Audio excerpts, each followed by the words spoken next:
Hey guys, this is Holland with the Wolverine.com. As always, subscribe to the Wolverine right now. $1 for 1 year limited time offer. It's going away soon. If you're already a subscriber, you can always refer us to a friend. That works too. Let's get into another episode of the Road Report. As always, I was back on the road. It's football season. I'm always on the road. Was back at my former home, Chicagoland. It was great to be back. Had some deep dish pizza. Had a chance to watch four-star Michigan tight end commit Deakon Tonielli as he led Oswego to a blowout victory. Deakon is one of the least talked about commits in Michigan's 2023 recruiting class, and that shouldn't be the case. Michigan has stacked up on tight ends the last few cycles. They always do a tremendous job of recruiting the tight end position. One of the best evaluators on Michigan's staff, in my opinion, is Harbaugh. I love all of his evaluations, with the exception of Tavier Dunlap was the only one that I didn't really agree with, but every other Harbaugh evaluation, I have been completely on board. He does a terrific job of identifying guys early, recruiting them, finding guys out in obscure areas. He saw it last cycle with Colston Loveland and Germany native Marlon Klein. I mean, he was on those guys early and just kind of discovers guys. I don't know what Harbaugh does in his spare time. I just envision him watching recruits in obscure areas. But he did a great job of identifying Tonielli, who's on the very, very edge of Chicagoland. It's way out from the city. Was on him really early, extended an offer.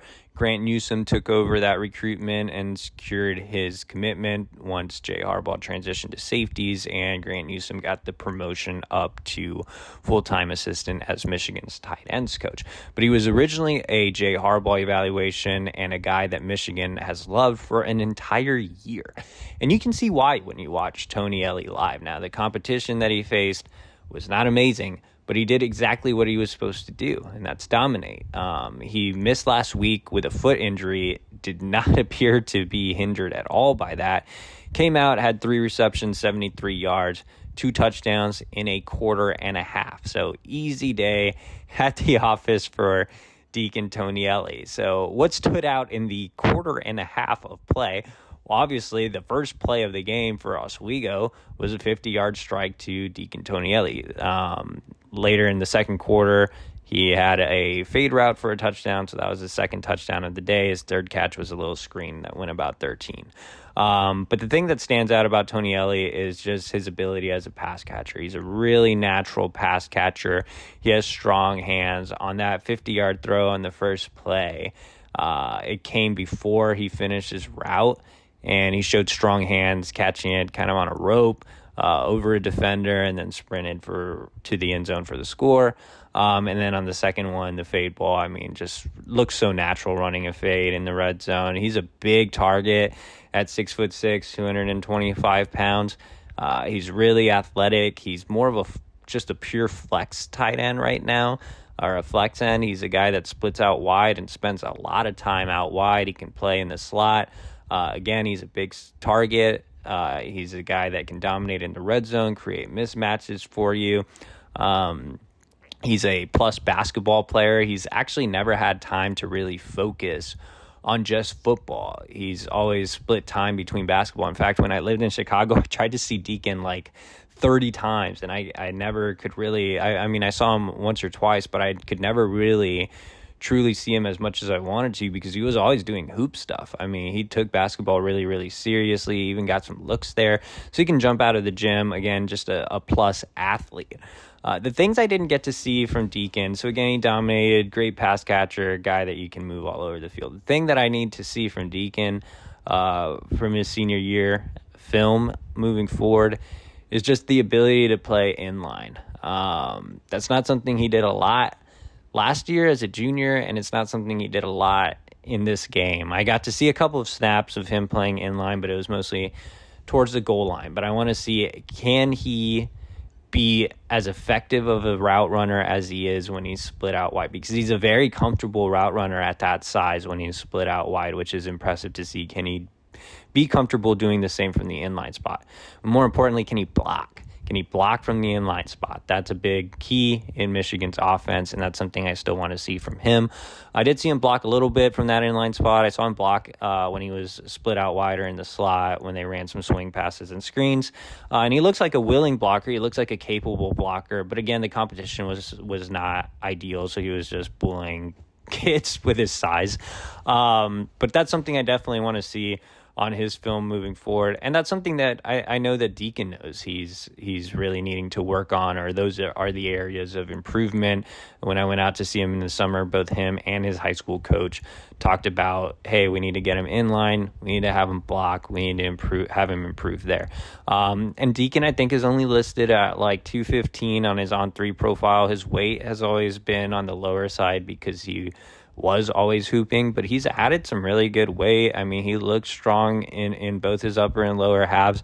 And I think once he fully locks in on football and doesn't have basketball anymore and gets in Michigan's strength and conditioning program, the sky's the limit for Deakon. So I like his 4-star rating. I think On3 did a great job of evaluating him early. Most of the services had him as a 3-star. On3 has always had him as a 4-star. And I agree with that ranking. Really like Deacon's athletic upside and really like the early evaluation by Jay Harbaugh. Let's go ahead and transition to Jyaire Hill. Had a chance to see the on 300 do-it-all athlete, explosive offensive weapon, versatile prospect in the secondary. Jyaire Hill is one of my favorite prospects in the class. It's not often that you see a defensive back that is a legit 6'2", with that kind of length, that has 10, 7, 8, 100 meter speed, that can be as dominant on the defensive side of the ball as on the offensive side of the ball. So Jyaire Hill, definitely an explosive two-way player. Like I mentioned, he's a guy that can do it all in the secondary and do it all on offense. Michigan likes him as a corner. He is at the very top of the corner board, along with Chris Peel. In this game, it was another blowout. So both of my games ended up in mercy rules, which means I got out of there early. But in the limited action in the 2 quarters that Hill played, he had a touchdown out of the Wildcat on offense, and then on defense didn't see a ton of action come his way. He had a couple of tackles along with a big hit, but nothing really to take away. I mean, I had a chance to see Hill on multiple occasions last year, and that gave me a better idea of him as a player than this game did. But again, I love Hill. I think he checks all the boxes. I think Hill would be a national recruit if he wasn't such a homebody. And he has offers, or recently had offers from Oregon, Auburn, and some others. But this is a kid that's Midwest through and through. He wants to stay closer to home. Michigan and Illinois have been the 2 schools at the top of the list for a long time, and nothing has changed. Those are still the 2 schools. Michigan is battling hard. They had him on campus for an official visit in the summer. They had him back on campus for the barbecue at the Big House. Illinois had him on campus for an OV in the summer. They had him back for their first home game. So these schools continuing to battle. When I was on the sideline, I actually ran into Illinois head coach Brett Bielema, and he was there watching Jyaire Hill with purpose. He could tell that he was locked in on him. That is Illinois' top guy. Like, that's the guy they want to build their entire class. He's like the number 1 overall priority on the board. And Illinois, obviously a lesser program than Michigan. Michigan has some other guys on the board. Jyaire, a top corner target, but not necessarily the number 1 guy like a Nicholas Harbaugh. At the same time, he is a priority. He's a guy that Michigan really wants in this class. Last year, Michigan had a historic defensive back haul, but the true corners there were Miles Pollard and Will Johnson, and there has been some buzz about Miles potentially playing some safety.